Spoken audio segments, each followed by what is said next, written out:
Cénica TV.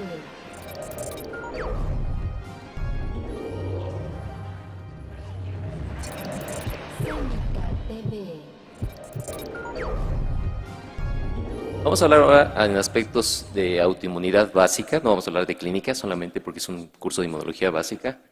Y bueno, lo más fácil es lo que sería el decir que la disfunción del sistema inmune produce autoinmunidad. Vamos a ver algunos conceptos básicos importantes. Como ya lo había comentado magistralmente el doctor Escobar, el fenómeno de regulación favorece que no se produzca autoinmunidad, aunque realmente tenemos cierta autoinmunidad pequeña que favorece que tengamos mecanismos de protección. Por eso algunos pacientes pueden tener anticuerpos antinucleares positivos sin tener la expresión clínica de una enfermedad lúpica o pueden tener anticuerpos antitiroideos sin tener tiroiditis autoinmune. Esto es porque hacen autoanticuerpos sin enfermedad clínica. ¿Qué sucede en la autoinmunidad? Normalmente el mecanismo regulatorio se pierde y los autoanticuerpos tienen una expresión clínica importante. Como todos sabemos, ¿de qué depende este desbalance en la respuesta de regulación y de respuesta inmunológica? Básicamente, como lo comentaba el doctor Escobar, factores genéticos, factores ambientales, relacionados con lo que ahora conocemos como epigenética, que es una forma de modificar los genes en su expresión, pero no en su secuencia de aminoácidos. Y obviamente lo que es la falla en la tolerancia central o periférica, que está expresada a nivel de muchas moléculas, ya las comentó muchas de ellas el doctor Escobar, pero que abarcan prácticamente moléculas de la respuesta de tipo inmune adaptativa y respuesta inmune innata. Bueno, la tolerancia inmunológica la describió Poreri en 1901 y él decía a esta tolerancia le daba el término de horror autotoxitóxicos, que se refería básicamente a que había una falta de respuesta inmunológica ante los antígenos propios. Eso permitía al ser humano sobrevivir y no atacar su propio organismo.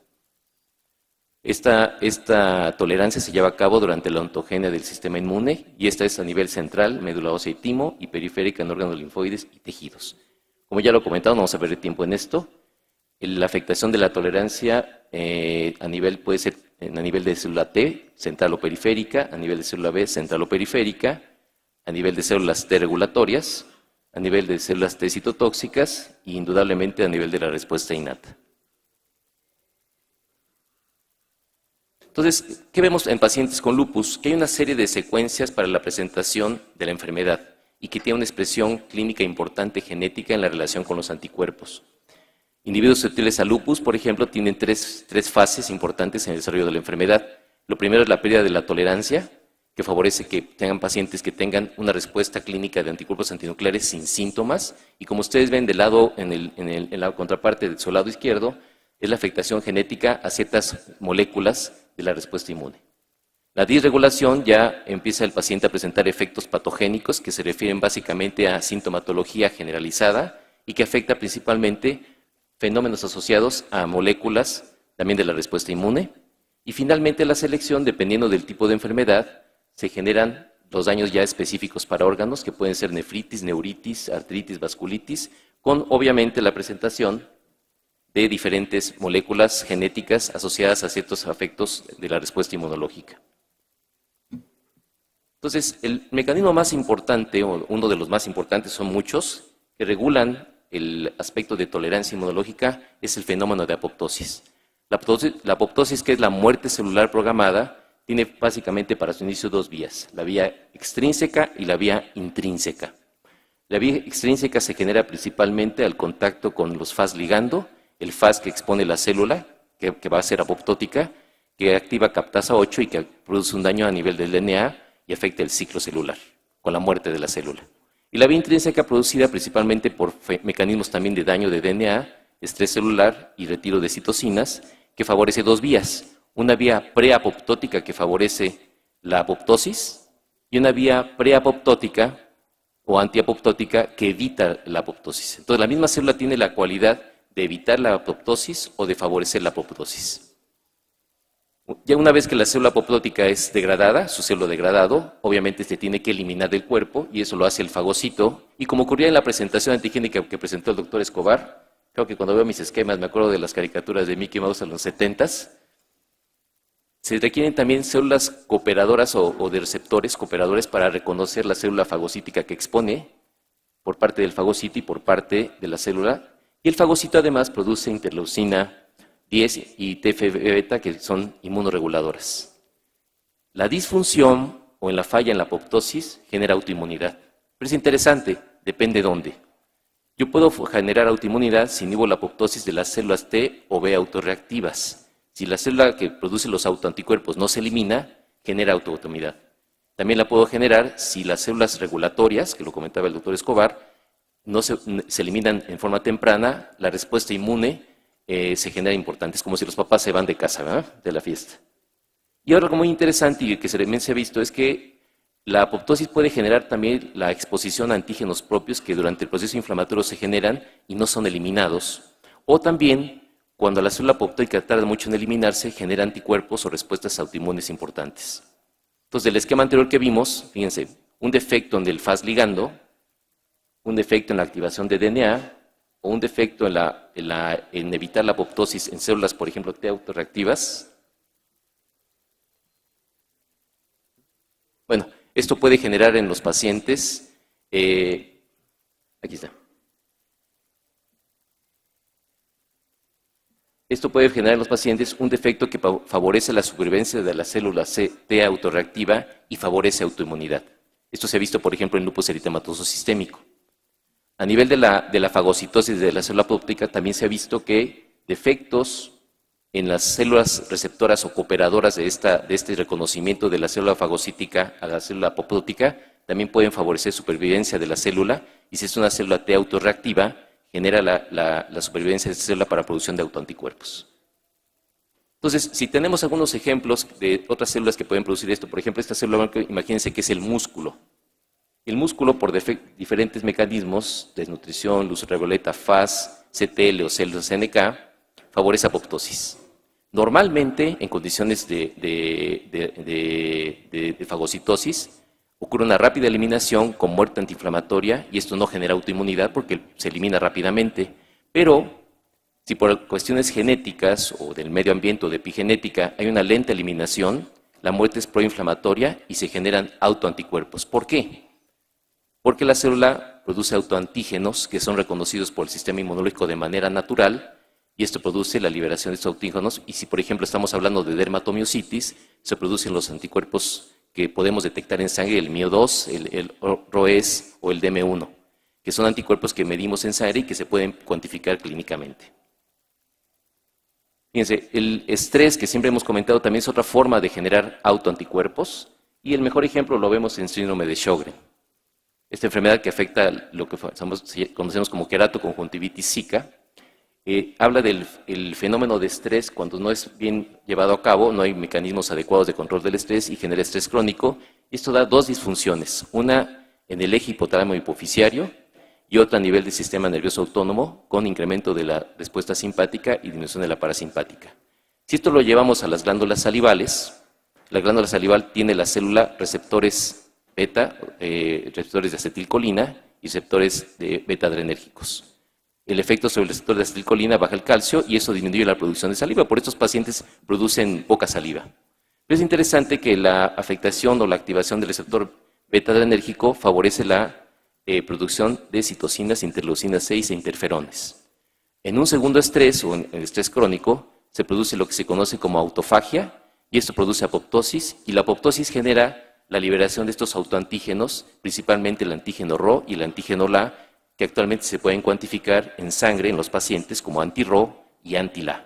Y lo interesante es que el anti-Rho también tiene un efecto importante cuando circula a nivel del sistema de conducción en corazón y es la explicación de por qué los pacientes con lupus eritematoso sistémico heredan a los pacientes con lupus neonatal la presencia de alteraciones de la transmisión cardíaca, de la conducción cardíaca. Y fíjense, tenemos ahora autoanticuerpos prácticamente en muchas enfermedades autoinmunes reconocidos, enfermedad de Graves para el receptor para TSH, en artritis reumatoide para proteínas tituladas IFC de IgG, en enfermedad de Hashimoto para la peroxidasa tiroidea y la tiroglobulina, en síndrome de Sjögren, ya lo comentábamos, en lupus eritematoso sistémico, el de nanativo, el anti-SM, el anti-LAN, el anti-RO, los antirribonucleoproteínas, los antihistonas, en espondilitis anquilosante, principalmente marcador por HLA-B27, y en diabetes mellitus ácido glutámico, descarboxilasa, insulina, y en esclerosis múltiple proteína básica mielina. Entonces podemos cuantificar el esquema que les presenté para dermatomiositis, se podría hacer para cada una de las enfermedades, pero obviamente no tenemos tiempo.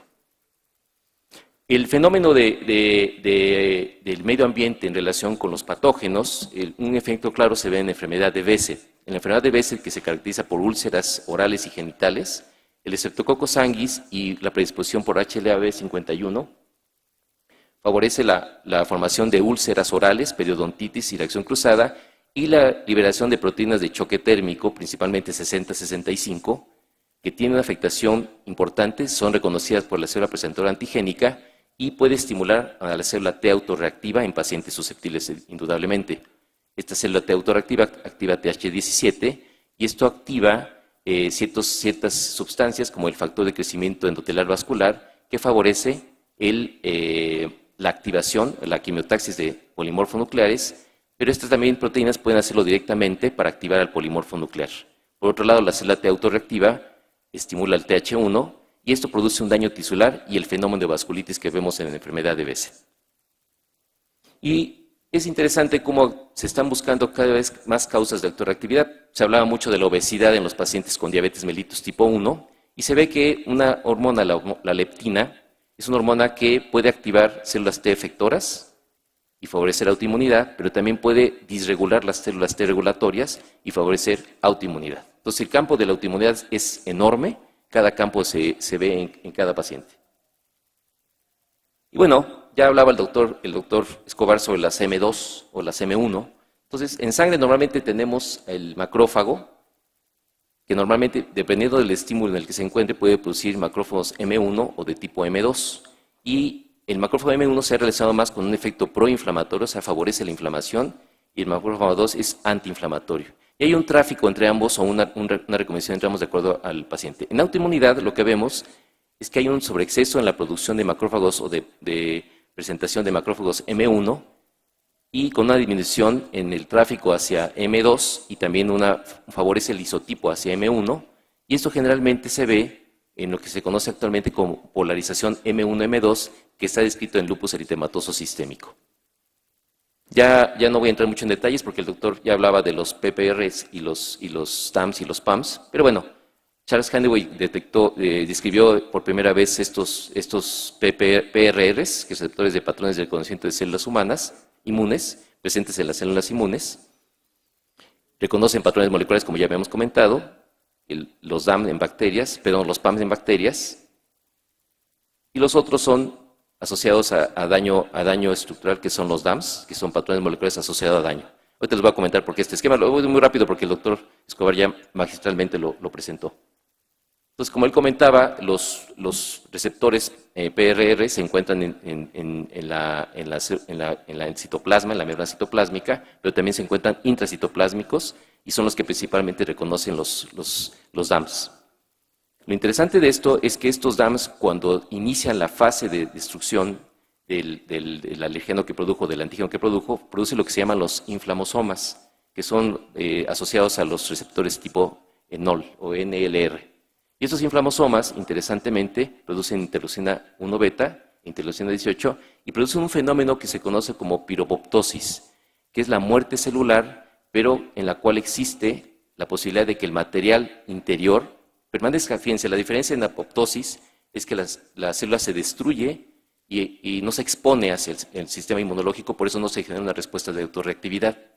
En los pacientes que tienen daños por DAM y hay susceptibilidad, la piropoptosis produce alteraciones del citoplasma que permiten que el antígeno pueda salir. Y esto obviamente al destruirse y salir, si es por ejemplo material genético DNA, el paciente si tiene su heredad genética puede favorecer la producción de una respuesta inmunológica como lo vemos en lupus. Todos los anticuerpos que se generan son anti-DNA. Bueno, ya había comentado el doctor Escobar muy bien el desarrollo de los diferentes isotipos de TH1 y TH2, diferentes tipos de TH en relación con 3 factores. El tipo de inmunoglobulina del medio ambiente, el factor de transducción que se ve en los cuadritos, el STAT4 y el TBET, por ejemplo, para el TH1, pero cada uno de ellos define un tipo de celular diferente. TH1, TH2, T reguladores, TH17, TH9, TH22 y TH folicular.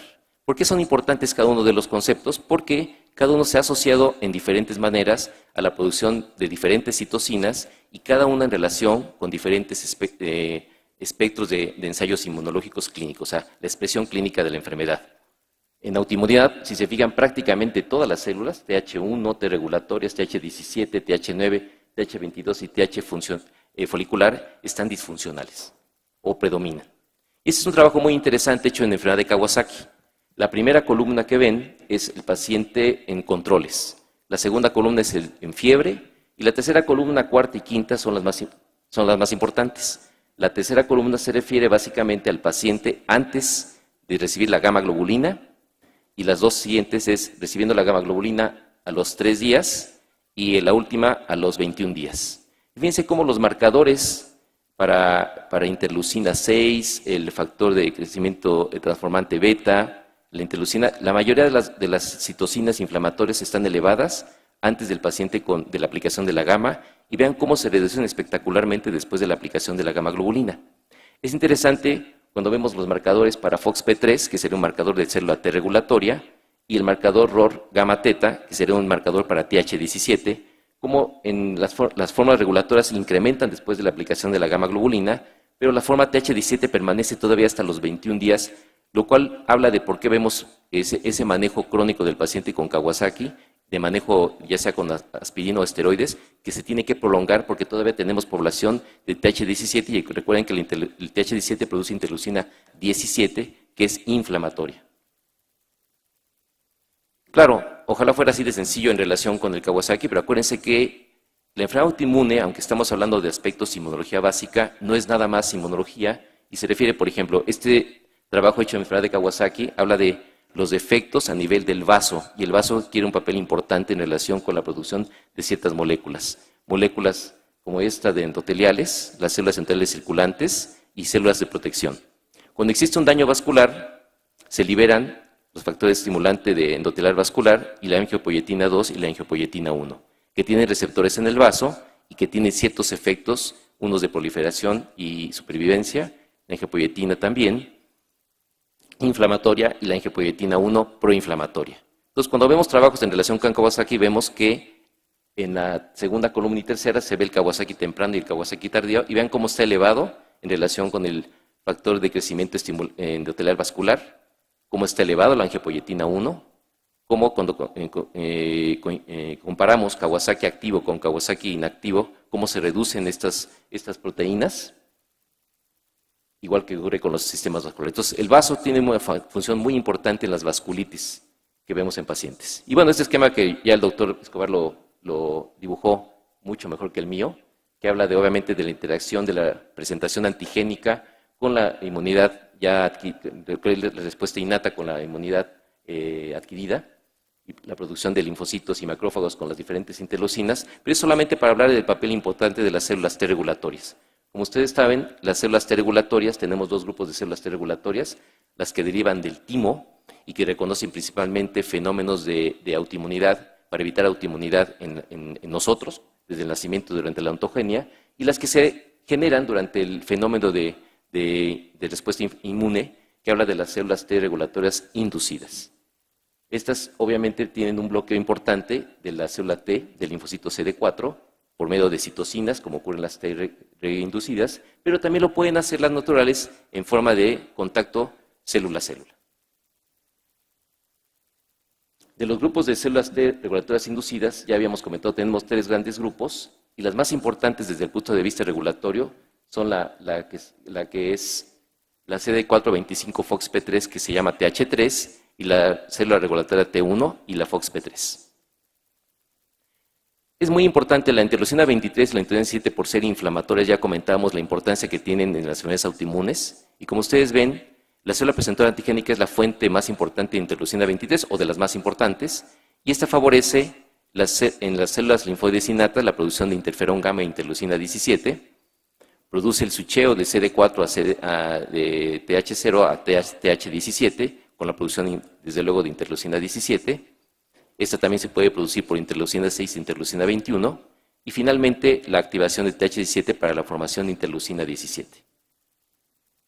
El linfocito B regulatorio tiene importancia enorme y el linfocito B regulatorio expone diferentes marcadores. El más importante, uno de ellos para que se puede cuantificar en sangre, es la semaforina, que favorece la producción de interleucina 10 o factor de crecimiento transformante beta, y esto es importante en la producción de autoanticuerpos.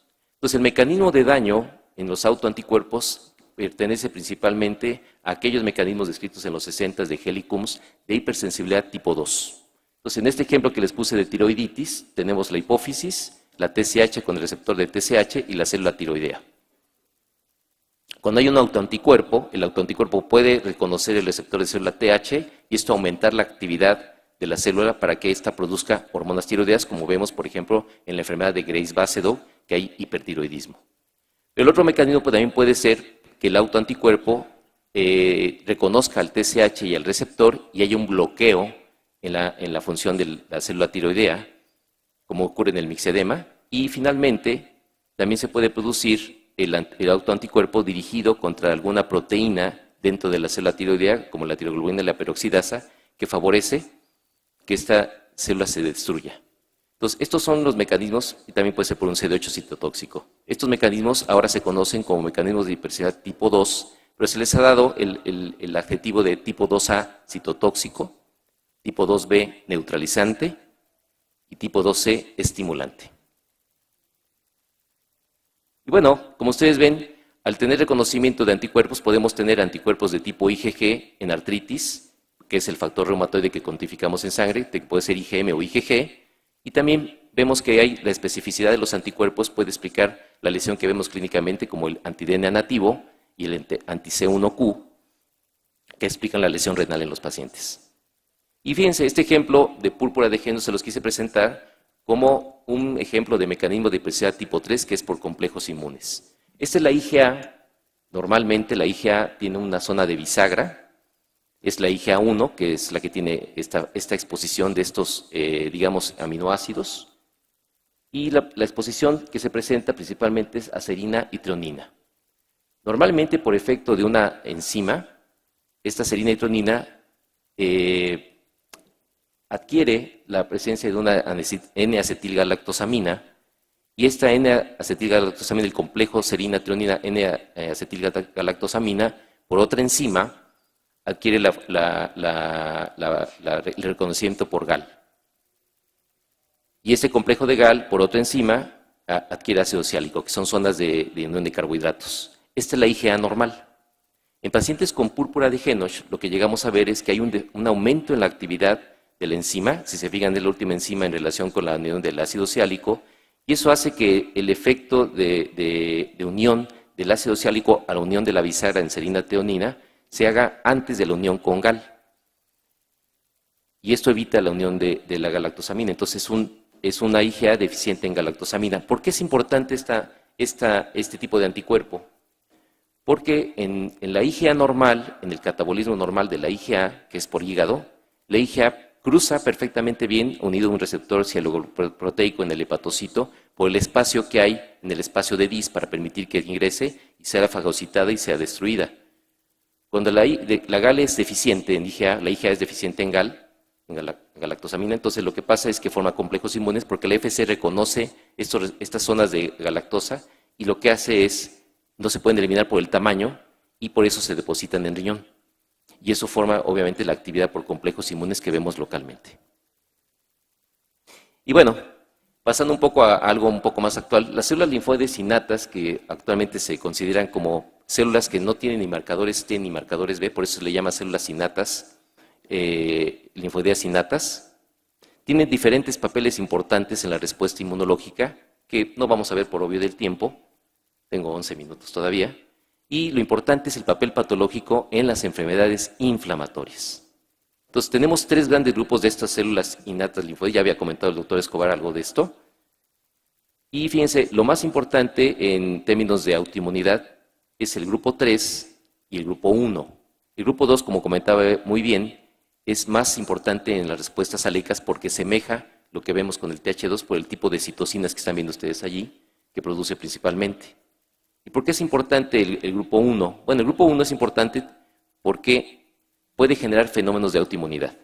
Entonces tenemos dentro del grupo de las células linfoides innatas grupo 1 dos diferentes tipos de grupos o dos diferentes subtipos de células, la CNK56 positivo y 56 negativo, que principalmente se producen o se favorece su respuesta antiinfecciosa, y las células no NK o ILC1, que precisamente producen interferón y que también favorecen la respuesta antiinfecciosa. Bueno, se ha visto que la disfunción de estas células puede favorecer inflamación intestinal por reconocimiento, y la otra es que se ha visto en que en la enfermedad de Crohn se encuentran una elevación importante de estas células de tipo NK. Y también se ha visto que en un síndrome linfoproteico conocido como ligado al X, que probablemente la doctora Sarita va a hablarnos un poco sobre esto, en inmunodeficiencia se puede ver la afectación de esta célula. Entonces, el grupo de células linfoides innatas grupo 3 abarca tres grandes grupos: la ILC3, que abarca las que tienen receptor positivo NCR, receptor negativo NCR, y finalmente el inductor del linfoideo tisular. Y esto es importante porque estas dos tienen una importancia básica en la autoinmunidad, y ahorita lo vamos a ver por qué. Normalmente cuando hablamos de homeostasis, porque estamos hablando, acuérdense, de células normales. No son células que estén apareciendo de nuevo, sino que son disfunción de las células que ya tenemos, que vemos en autoinmunidad.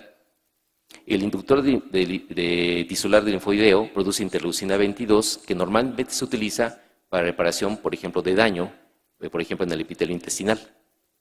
Cuando ocurre una disfunción del epitelio por daño, ya sea ambiental, bacteriológico, antiantígenos o viral, se produce la presentación antigénica de este daño, y estas mismas células producen interleucina 17, que es proinflamatoria. Entonces, lo interesante de esto es que hay una homología interesante entre la célula TH17 y la célula linfoidea innata tipo 3, que producen lo mismo, y que lo único que diferencia estas células es la interleucina que la produce, o el medio en el que se produce, el factor de transducción y el factor de transcripción. Y fíjense cómo hay receptores para las diferentes TH17 con activación de quimiosinas, y lo interesante de esto es que esto permite que migren al estroma, favoreciendo la producción de más interleucina 17, pero pueden migrar. Y esto ha permitido que actualmente se conozca un fenómeno interesante que ocurre en enfermedades autoinmunes. En la organización funcional del sistema inmune, clásicamente tenemos dos grupos: el órgano linfoide primario y el órgano linfoide secundario.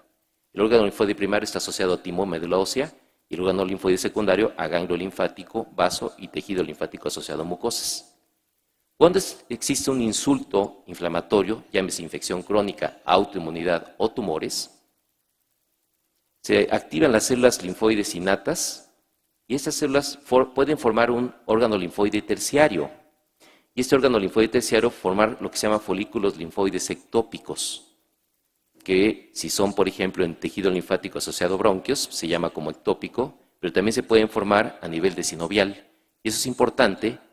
¿Por qué? Porque este tejido folículo linfoide generalmente está inducido en respuesta a un estímulo inflamatorio, pero son transitorios y desaparecen en cuanto se resuelve el problema. Y esto es importante en relación con las enfermedades autoinmunes. Entonces, como ustedes ven, la afectación bacteriológica o microbiológica favorece la exposición de quimiosinas en el estroma, y esto favorece que haya una generación de estas células linfoides innatas tipo 3, o en migración más bien de las células innatas tipo 3. Estas funcionan para antiinfección, antitumores, y funcionan en inflamación crónica y autoinmunidad. Y actualmente hay ejemplos de folículos linfoides terciarios asociados a diferentes enfermedades autoinmunes. Entonces vemos que en artritis reumatoide se pueden encontrar asociados a la sinovial.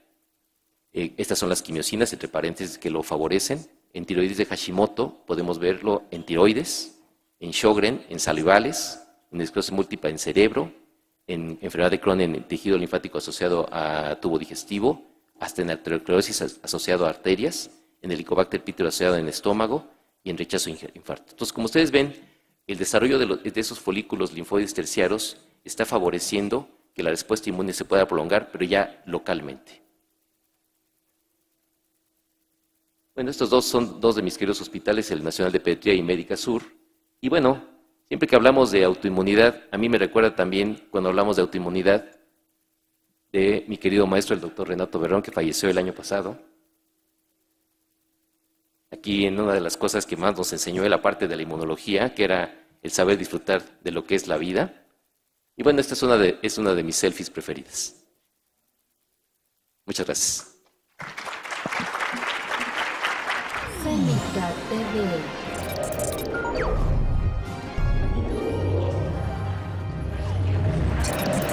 Cénica TV.